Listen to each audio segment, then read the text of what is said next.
And let me just offer one quick anecdote, my version of a cop hugging photo, which is fresh in my mind because I had this conversation just an hour before coming to this session. A student in one of my classes, African American, hoodie, dreadlocks, from New Orleans, a survivor of Hurricane Katrina, who saw murder and death in his own neighborhood as he and his grandmother and mother tried to escape the flooding in Jefferson Parish, Jefferson Township Parish. Has been here at the University of Idaho since August. Describes a life in the inner city New Orleans that would make us quake in our boots. Frankly, would pee our pants if it had been our life. Has come to Moscow to escape that life.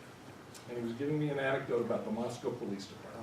This is my cop hug anecdote. It's a fun anecdote. It should not distract us from the larger issues. But it was very striking to me.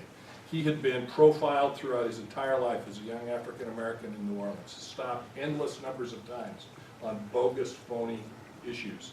Had guns pulled on him, and he's a college kid. In his defense, I'm a college kid. Why are you rousting me?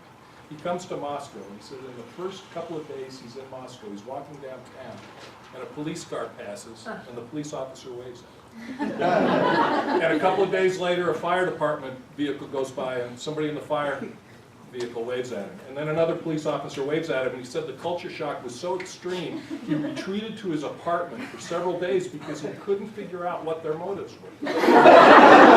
What's the trick? What's the scheme? And then he said, I realized I'm not going to be, in general, rousted like I was in New Orleans and Moscow. He said, I've never been more relaxed. He is not in any way denying that there are problems, nor am I.